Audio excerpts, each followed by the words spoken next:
Good morning once again. आज चर्चा करेंगे एमसीक्यू पार्ट 2 किसान और जन आंदोलन से चंपारण आंदोलन, खिलाफत असहयोग आंदोलन, सविनय अवज्ञा आंदोलन, किसान सभा इत्यादि का महत्वपूर्ण प्रश्नों को देखेंगे।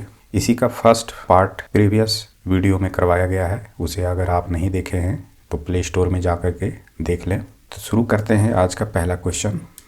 पहला प्रश्न है, बिहार प्रांतीय सम्मेलन कांग्रेस का दूसरा अधिवेशन किसके प्रयत्नों से हुआ? तो इसका उत्तर होगा श्री दीप नारायण सिंह के प्रयत्नों से।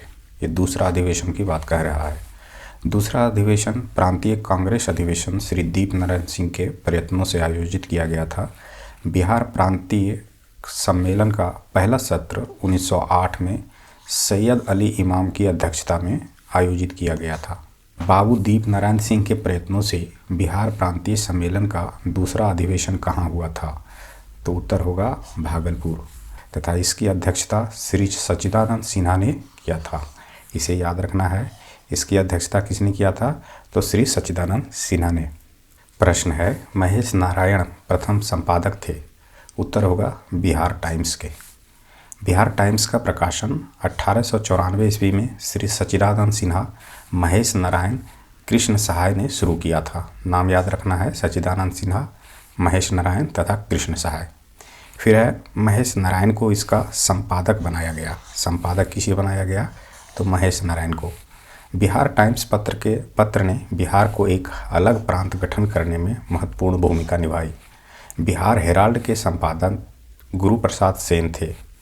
अगर पूछ दे बिहार हेराल्ड के संपादक कौन थे, तो गुरु प्रसाद सेन। बिहार टाइम्स का 1906 ईस्वी में नाम बदलकर बिहारी रखा गया। बिहार में स्थापित विश्वविद्यालयों को उनके स्थापित वर्ष से सुमेलित करें। तो इसमें उत्तर सी को बताया गया है।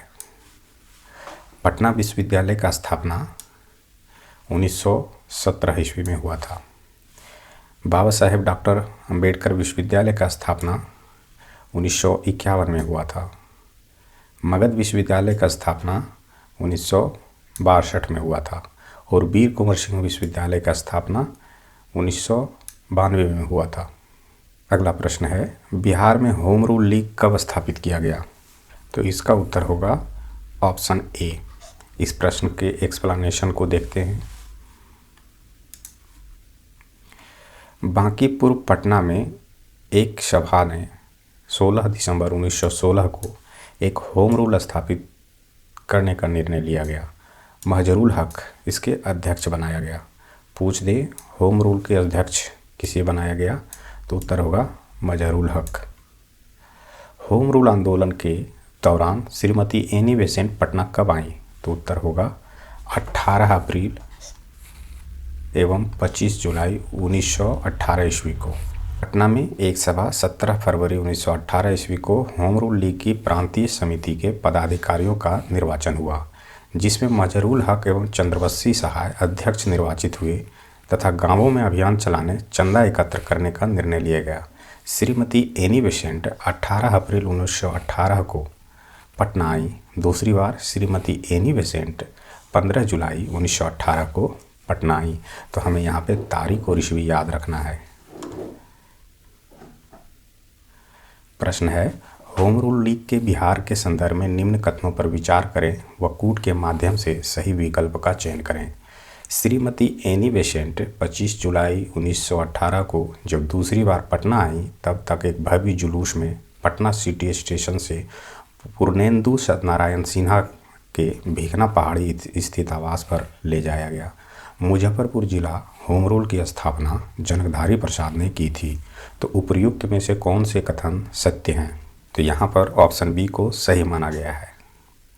ऑप्शन बी में केवल 2 को सही माना गया है, 1 को गलत माना गया है। इसकी चर्चा करते हैं।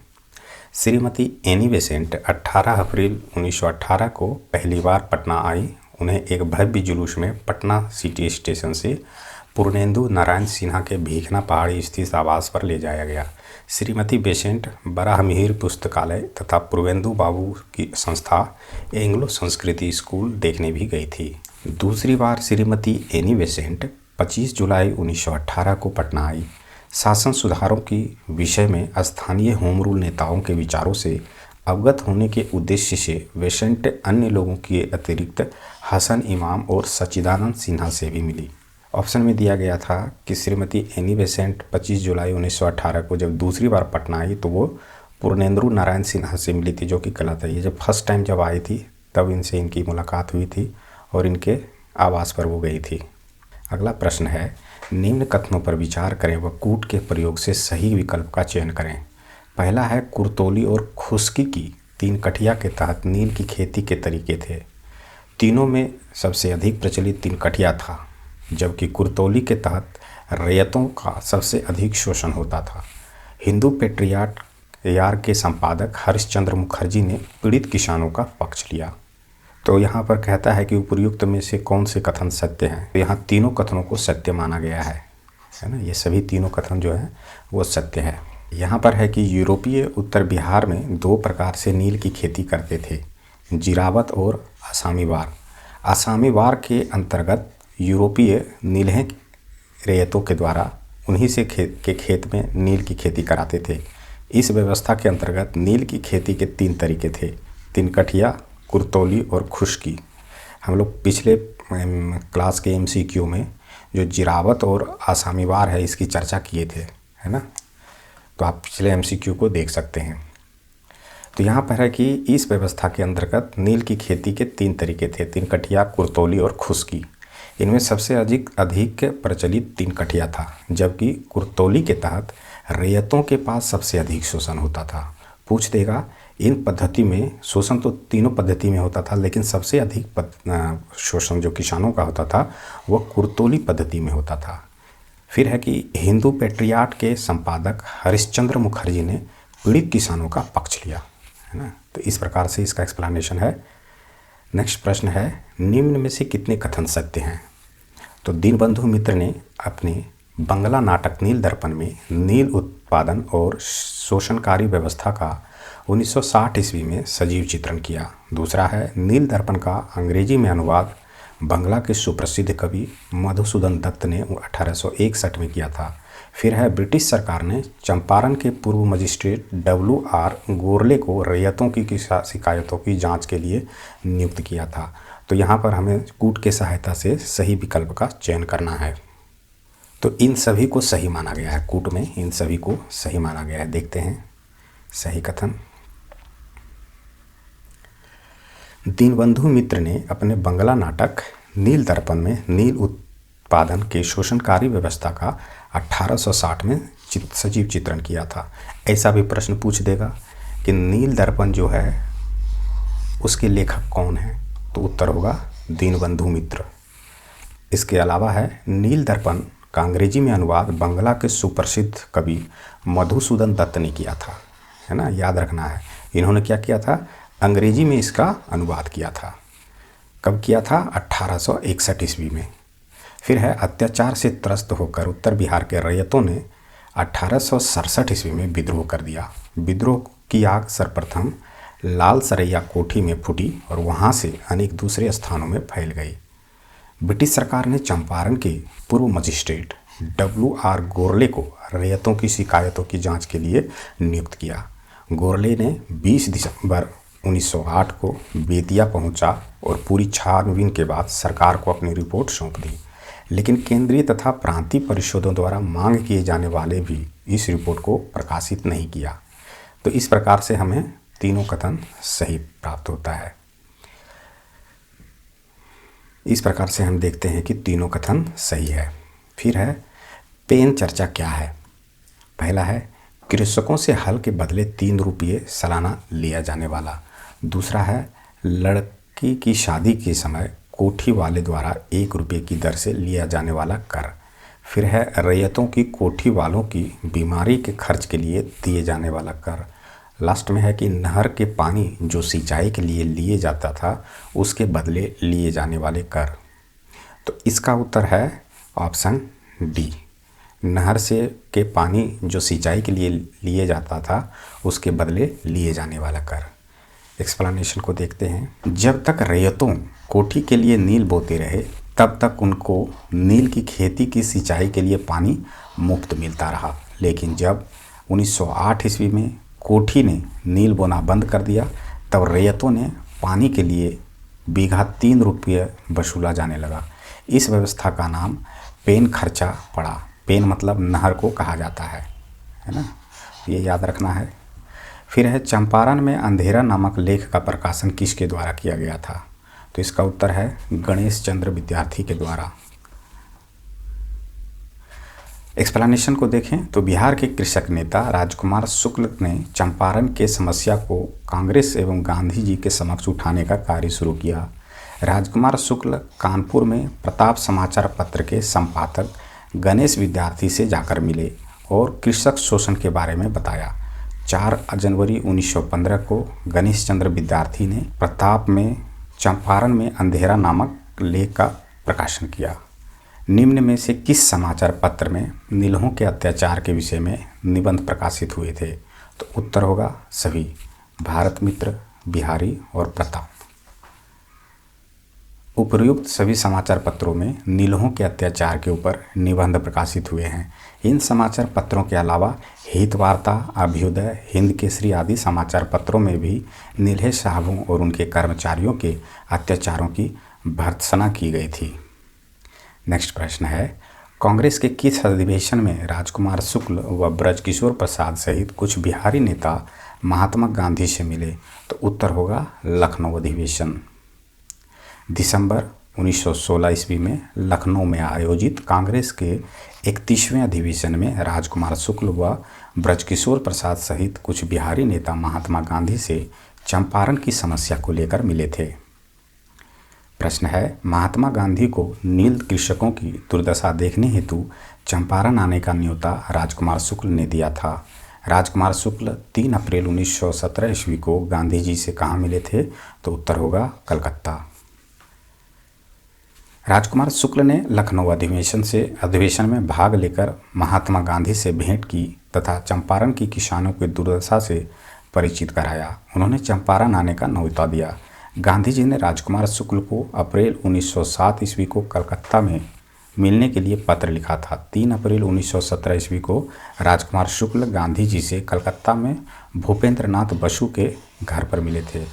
इसे याद रखना है। प्रश्न है, निम्न कथनों पर विचार करें व कूट के माध्यम से सही विकल्प का चयन करें। प्रश्न है, मुजफ्फरपुर आने पर जेबी कृपलानी ने महात्मा गांधी का स्वागत किया। दूसरा है, जेबी कृपलानी मुजफ्फरपुर के भूमिहार ब्राह्मण कॉलेज के संस्थापक प्राध्यापक थे। तीसरा है, बिहार प्लांटर्स एसोसिएशन के सचिव जेटी हिटकी था। उपर्युक्त में से कौन से सही हैं? तो यहाँ पर कहा गया है 1 और 2। 1 और 2 को सही माना गया है, 3 को गलत माना गया है। देखते हैं एक्सप्लेनेशन में। जेबी कृपलानी मुजफ्फरपुर के भूमिहार ब्राह्मण कॉलेज के प्राध्यापक थे। गांधी जी ने मुजफ्फरपुर आने पर जेबी कृपलानी ने उनका स्वागत किया था। बिहार प्लांटर्स एसोसिएशन के सचिव जे.एम. निल्सन था, है ना। प्लांटर्स एसोसिएशन का सचिव कौन था? तो जे.एम. विल्सन। महात्मा गांधी ने 11 अप्रैल 1917 ईस्वी को मुजफ्फरपुर जाकर विल्सन से भेंट की। पूछ देगा विल्सन से भेंट महात्मा गांधी को का कब हुआ था? तो 11 अप्रैल 1917 को हुआ था। उन्होंने विल्सन से सहायता मांगी जिसे उसने अस्वीकार कर दिया, है ना। इस प्रकार से कथन 3 असत्य है। प्रश्न है, निम्न में से कौन सा कथन सत्य है?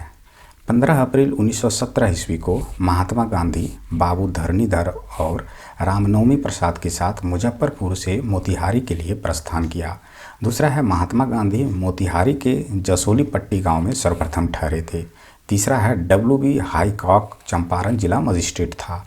तो सही विकल्प हमें चूज करना है, तो इसमें से डी को सही माना गया है। ये सभी सही हैं, इसे ध्यानपूर्वक देख लें। चलते हैं एक्सप्लेनेशन को ऊपर में। 15 अप्रैल 1917 ईस्वी को महात्मा गांधी बाबू धरणीधर और रामनवमी प्रसाद के साथ मुजफ्फरपुर से मोतिहारी के लिए प्रस्थान किए।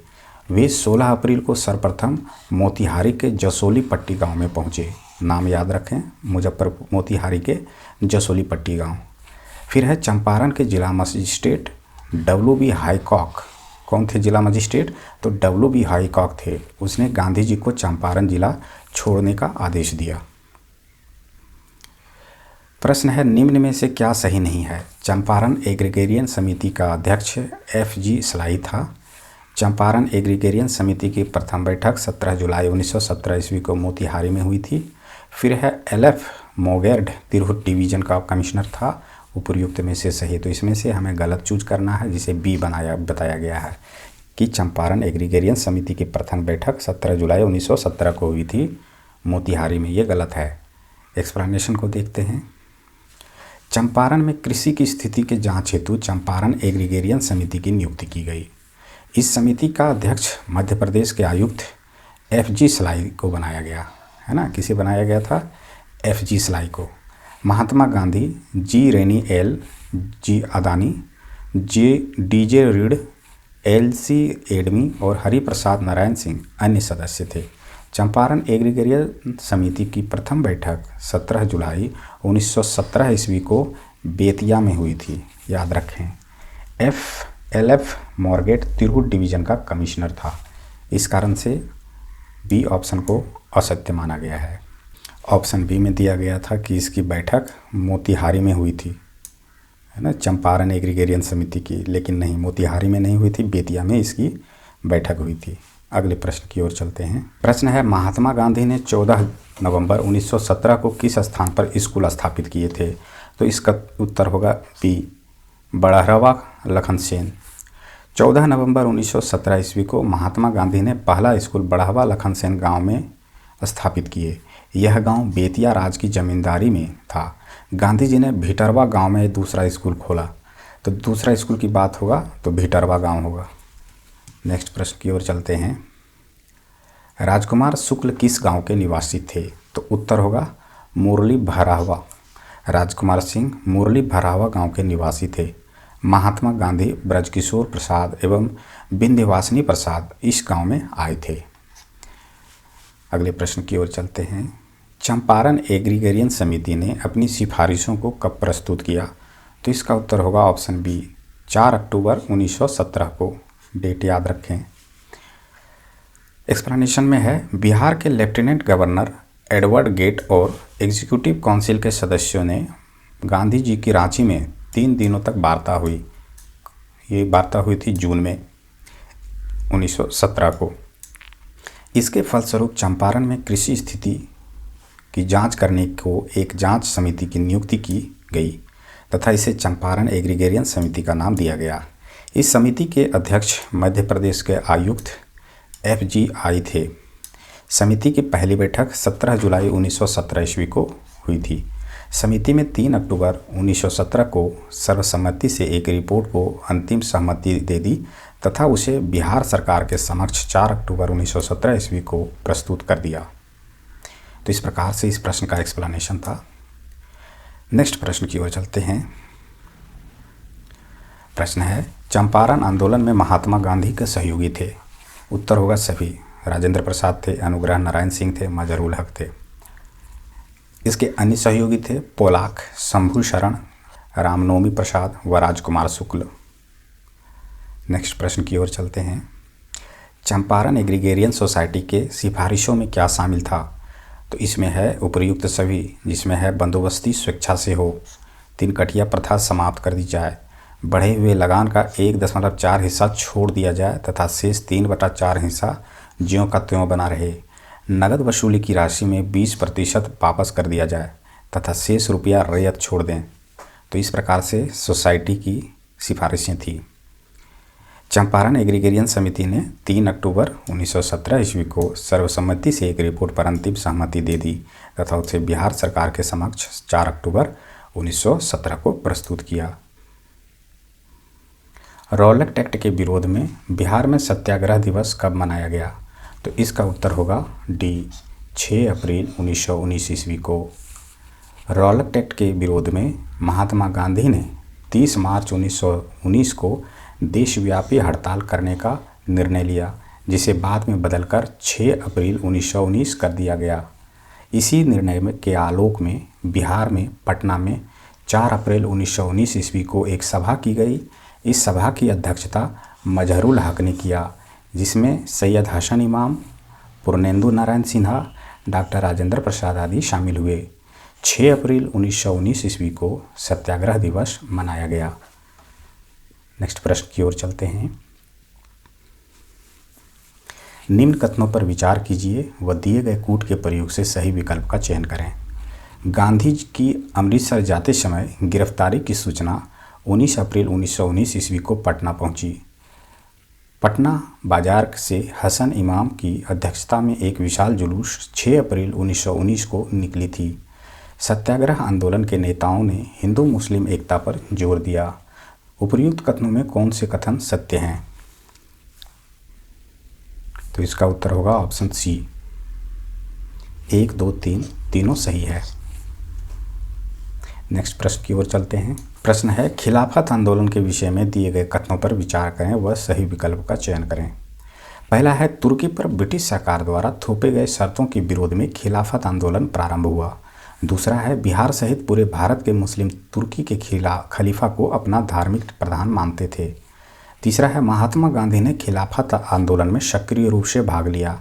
चौथा है, बिहार में प्रांतीय खिलाफत समिति का सचिव समी को बनाया गया था। तो उपयुक्त में से कितने कथन असत्य नहीं हैं? तो यहाँ पर बोला गया है एक भी नहीं, सभी कथन सत्य हैं। देखते हैं एक्सप्लेनेशन को। यहाँ पर बताया गया है कि 24 नवंबर 1919 ईस्वी को दिल्ली में महात्मा गांधी की अध्यक्षता में अखिल भारतीय खिलाफत सम्मेलन आयोजित किया गया, जिसमें सरकार के साथ असहयोग करने का निर्णय लिया गया। मौलाना शहरीसुद्दौला हक की अध्यक्षता में 30 नवंबर 1919 ईस्वी को पटना स्थित अंजुमन इस्लामिया हॉल में सभा आयोजित की गई। पूछ देगा कि किसकी अध्यक्षता में सभा आयोजित की गई, तो उत्तर होगा मौलाना शहरीसुद्दौला हक की अध्यक्षता में। कब आयोजित की गई? तो 30 नवंबर 1919 को। फिर है, इस सभा में शांति उत्सवों में भाग न लेने का निर्णय लिया गया। इसमें राजेंद्र प्रसाद, हसन इमाम आदि जैसे नेताओं की उपस्थिति थी। बिहार प्रांतीय खिलाफत समिति का सचिव समी को बनाया गया। स्पष्ट है कि सभी चारों कथन सत्य है। प्रश्न है, निम्न कथनों पर विचार करें व कूट के माध्यम से सही विकल्प का चयन करें। पहला है कि बिहार प्रांतीय सम्मेलन का 12वां अधिवेशन मुंगेर में आयोजित हुआ। दूसरा है, 1920 ईस्वी में आयोजित बिहार प्रांतीय सम्मेलन का अध्यक्ष राजेंद्र प्रसाद थे। तीसरा है, 1920 में आयोजित बिहार प्रांतीय सम्मेलन में रणधीर सिंह ने असहयोग संबंधी प्रस्ताव प्रस्तुत किया। तो हमें सत्य कथन को बताना है, जिसमें डी को सही माना गया है, 2 और 3 सही हैं, पहला को गलत माना गया है। इसकी चर्चा करते हैं। बिहार प्रांतीय सम्मेलन का गठन 1908 में हुआ था। इसका 12वां अधिवेशन 28 से 29 अगस्त 1920 को भागलपुर में हुआ था।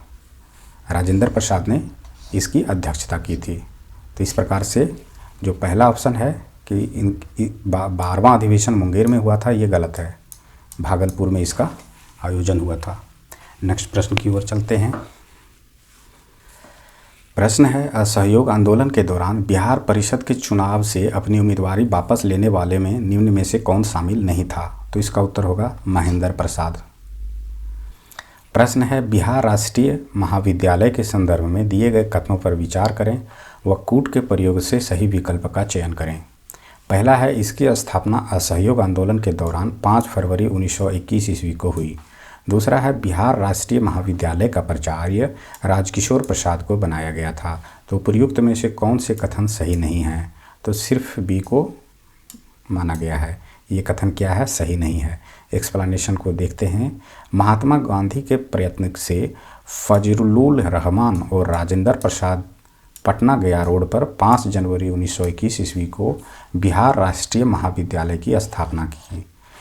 बिहार राष्ट्रीय महाविद्यालय का प्रचार राजेंद्र प्रसाद को बनाया गया था, ना कि ब्रजकिशोर प्रसाद को। नेक्स्ट प्रश्न की ओर चलते हैं। बिहार विद्यापीठ के संदर्भ में दिए गए कथनों पर विचार करें व कूट के प्रयोग से सही विकल्प का चयन करें। बिहार विद्यापीठ का उद्घाटन महात्मा गांधी ने किया था। बिहार विद्यापीठ का कुलपति महजरूल हक तथा उप कुलपति ब्रजकिशोर प्रसाद थे। तो कथन जो है 1 और 2 दोनों सही है ना। एक्सप्लेनेशन को देख लें तो 6 फरवरी 1921 ईस्वी को बिहार राष्ट्रीय महाविद्यालय और उसके प्रांगण में बिहार विद्यापीठ का औपचारिक रूप से उद्घाटन किया गया था। बिहार विद्यापीठ का कुलपति मजहरूल हक थे तथा उप कुलपति ब्रजकिशोर प्रसाद थे। मजहरूल हक ने पटना इंजीनियरिंग कॉलेज छोड़कर आए छात्रों को लेकर पटना रोड पर दीघा के समीप अपने मित्र मियां खैरुद्दीन के मकान में छात्रों को पढ़ाना शुरू कर दिया, जो बाद में सदाकत आश्रम के रूप में बदला गया। द मदरलैंड नामक अखबार का प्रकाशन किसने शुरू किया? तो उत्तर होगा मजहरूल हक। सदाकत आश्रम के बिहार में राष्ट्रीय आंदोलनों को मुख्यालय बना तथा कालांतर में बिहार कांग्रेस कमेटी का कार्यालय बना। मजहरूल हक ने सदाकत आश्रम से द मदरलैंड नामक एक अखबार प्रकाशित करना प्रारंभ किया, जिसका उद्देश्य राष्ट्रीय भावना का प्रचार प्रसार करना, असहयोग कार्यक्रम का प्रचार, हिंदू मुस्लिम एकता का उपदेश देना था। मौलाना मजहरूल हक द्वारा स्थापित सदाकत आश्रम की जमीन पर ही अतिरिक्त बने गए नए भवन में बिहार विद्यापीठ खुला था। चलते हैं नेक्स्ट प्रश्न की ओर। प्रश्न है, निम्न कथनों पर विचार करें व कूट के प्रयोग से सही विकल्प का चयन करें। बिहार प्रांतीय सम्मेलन की बैठक मौलाना मोहम्मद शफी की अध्यक्षता में अक्टूबर 1921 ईस्वी में आरा में आरंभ हुई। बैठक में प्रिंस ऑफ वेल्स के बिहार आने का बहिष्कार करने का निर्णय किया गया। बिहार विद्यार्थी परिषद के ने सरला देवी की अध्यक्षता में अपने हजारीबाग अधिवेशन में ब्रिटेन के राजकुमार के आगमन का विरोध करने का फैसला किया। तो प्रयुक्त में से सही कथन हमें बताना है जो तीनों को माना गया है। बिहार प्रांतीय सम्मेलन की बैठक मौलाना मोहम्मद शफी की अध्यक्षता में अक्टूबर 1921 को आरा में संपन्न हुई। बैठक में कराची सम्मेलन के प्रस्ताव का अनुमोदन किया गया और एक अन्य प्रस्ताव स्वीकृति करके प्रिंस ऑफ वेल्स के बिहार आने का बहिष्कार करने का निर्णय किया गया। बिहार विद्यार्थी परिषद के में सरला देवी की अध्यक्षता में अपने हजारीबाग अधिवेशन में ब्रिटिश के राजकुमार के आगमन का विरोध करने का फैसला किया। तो यहाँ पर अन्य फैक्ट्स जो बन के आते हैं, जो सम्मेलन के प्रस्ताव का जो अनुमोदन किया गया था, वो अनुमोदन कहाँ से लिया गया था? तो कराची अधिवेशन से, है ना। कराची सम्मेलन के प्रस्ताव का अनुमोदन किया गया। नेक्स्ट प्रश्न की ओर चलते हैं। सरला देवी के विषय में कौन सा कथन सत्य नहीं है? तो इसका उत्तर दिया गया है, ये बिहार की मूल निवासी थी, ये गलत है। बाकी बात है, असहयोग आंदोलन में सक्रिय भागीदारी करने वाली महिला थी। भागीरथी मोहपात्रा की ये पत्नी थी। हजारीबाग में आयोजित बिहार स्टूडेंट कॉन्फ्रेंस की अध्यक्षता करने वाली ये महिला थी। ये सभी सही है। तो देखते हैं इसके बारे में। सरला देवी असहयोग आंदोलन में भाग लेने वाली महिला कार्यकर्ता थी। वह उड़ीसा की मूल निवासी थी। अक्टूबर 1921 में हजारीबाग में आयोजित बिहारी छात्र सम्मेलन की इन्होंने क्या किया था? अध्यक्षता किया था। प्रश्न है, बिहार कौमी सेवक दल के संदर्भ में दिए गए कथनों पर विचार करें व कूट के प्रयोग से सही विकल्प का चयन करें। पहला है कि बिहार प्रदेश कांग्रेस कमेटी ने 19 नवंबर 1921 ईस्वी को बिहार कौमी सेवक दल की स्थापना की थी। दूसरा है, इसका प्रमुख कार्य प्रांत में शांति बनाए रखना था। इसके सभी सदस्य अहिंसा की प्रतिज्ञा लेते थे। तीसरा है, इसके केंद्रीय नियंत्रण परिषद का मुख्यालय मुजफ्फरपुर में था। तो उपयुक्त में से कौन से कथन सही हैं? तो यहाँ पर तीनों कथनों को सही माना गया है। एक्सप्लेनेशन में बताया गया है कि अखिल भारतीय कांग्रेस कमेटी के निर्देशानुसार बिहार कांग्रेस कमेटी ने 27 नवंबर 1921 ईस्वी को बिहार कौमी सेवक दल की स्थापना की। पूछ देगा बिहार कौमी सेवक दल की स्थापना कब हुई थी? तो 27 नवंबर 1921 ईस्वी को। इसके केंद्रीय नियंत्रण परिषद का मुख्यालय मुजफ्फरपुर में था, है ना। मुजफ्फरपुर में क्या था? इसका मुख्यालय। इसका प्रमुख कार्य प्रांत में शांति बनाए रखना था। इसके सभी सदस्य अहिंसा की प्रतिज्ञा लेते थे। नेक्स्ट प्रश्न है, असहयोग आंदोलन के समय बिहार उड़ीसा का गवर्नर कौन था? तो इसका उत्तर होगा लॉर्ड सिन्हा। असहयोग आंदोलन के समय बिहार उड़ीसा का गवर्नर लॉर्ड सिन्हा थे। इन्होंने सरकारी पदाधिकारियों के रवैये के कारण अपने पद से इस्तीफा दे दिया, जिसे 21 नवंबर 1921 को स्वीकार कर लिया गया। सर मैसूरिये को अस्थायी गवर्नर बनाया गया। बाद में इसी के स्थान पर इसे सर मैसूरिये को गवर्नर बनाया।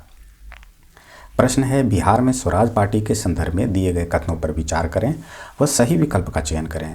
पहला है कि बिहार में स्वराज पार्टी की स्थापना फरवरी 1923 ईस्वी को हुई। दूसरा है कि बिहार में स्थापित स्वराज पार्टी के अध्यक्ष नारायण प्रसाद थे।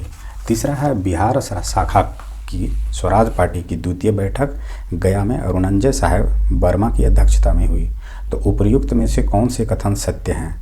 तो यहाँ पर 1, 2 और 3 तीनों को सही माना गया है। एक्सप्लेनेशन है, 26 फरवरी 1923 को पटना में परिषद प्रवेश में समर्थक बिहारियों की एक सभा आयोजित की गई थी। इसी सभा में 26 फरवरी 1923 को स्वराज पार्टी की स्थापना की गई। बिहार में स्थापित स्वराज पार्टी के अध्यक्ष नारायण प्रसाद थे, अब्दुल बारी सचिव थे तथा हरनंदन सहाय और कृष्ण वल्लभ सहाय सहायक सचिव थे। प्रश्न है, साइमन कमीशन बिहार में कब आया था? तो उत्तर होगा 12 दिसंबर 1928 ईस्वी को। साइमन कमीशन बिहार में 12 दिसंबर 1928 ईस्वी को आया था। उसके विरुद्ध प्रदर्शन में भाग लेने के लिए दूर दूर से लोग पटना पहुंचे थे। 19 दिसंबर 1928 ईस्वी को साइमन कमीशन पटना से कलकत्ता के लिए प्रस्थान किया। तो इस प्रकार से हमें तारीख को याद रखना है, 12 दिसंबर 1908 और 12 दिसंबर 1928 और 19 दिसंबर 1928। प्रश्न की ओर चलते हैं। लीडर्स मैनिफेस्टो पर हस्ताक्षर करने वाले बिहारी नेता कौन थे? तो यहाँ पर ऑप्शन बी को बताया गया है, 1, 2 और 4। 1 में है सच्चिदानंद सिन्हा, 2 में है सर अली इमाम और 4 में है नवाब इस्माइल खां। राजेंद्र प्रसाद इसमें नहीं है। प्रश्न है, साइमन कमीशन का विरोध किसके नेतृत्व में किया गया? तो इसका उत्तर होगा राजेंद्र प्रसाद के नेतृत्व में। साथ ही साथ इसके नेतृत्व में थे रामदयालु सिंह, ब्रजकिशोर प्रसाद, अनुग्रह नारायण सिंह। ये सभी साइमन कमीशन का 12 दिसंबर 1928 को इन्होंने विरोध किया था। प्रश्न है, साइमन कमीशन के संदर्भ में निम्न कथनों पर विचार कीजिए व सही विकल्प का चयन करें। साइमन कमीशन के अध्यक्ष सर जॉन साइमन थे। 12 दिसंबर 1928 को वह बिहार की राजधानी पटना आया। इसके सभी सदस्य अंग्रेज थे। इसे काकोरी कांड पर अपनी रिपोर्ट देनी थी। तो उपर्युक्त में से हमें सही विकल्प को चूज करना है। तो ए को सही माना गया है। ए में कहा गया है कि 1 और 2 सही है। 3 जो काकोरी कांड के बारे में बताया, ये रिपोर्ट देनी थी, ये गलत है। साइमन कमीशन का गठन कब हुआ था? तो 1919 को भारत सरकार अधिनियम के कार्यान्वयन की जांच करने एवं देश की भावी संवैधानिक सुधारों की अनुशंसा करने के लिए लाया गया था। इसके अध्यक्ष सर जॉन साइमन थे। सर जॉन साइमन की अध्यक्षता में 7 सदस्यीय कमीशन 12 दिसंबर 1928 को पटना आया, है ना। तो ये जो था काकोरी कांड की जांच करने के लिए आया था, ये गलत है। वो मुख्य रूप से थे 1919 के भारत सरकार अधिनियम के कार्यान्वयन की जांच करने पर यह कमीशन की गठन की गई थी। तो इस प्रकार से था ये बिहार स्पेशल का MCQ पार्ट 2। इसे आगे भी कंटिन्यू करेंगे क्योंकि ये चैप्टर महत्वपूर्ण है और काफ़ी लंबा भी है। अगर एक बार इसे कंटिन्यू करेंगे तो वीडियो बहुत लंबा हो जाएगा। नेक्स्ट क्लास में हम लोग कुछ और सीखेंगे, कुछ और जानेंगे। अगर वीडियो पसंद आया हो तो पुनः रिक्वेस्ट है कि आप लाइक करें, शेयर करें, सब्सक्राइब करें। साथ ही कमेंट बॉक्स में आप लिखें कि ये वीडियो आपको कैसा लगा।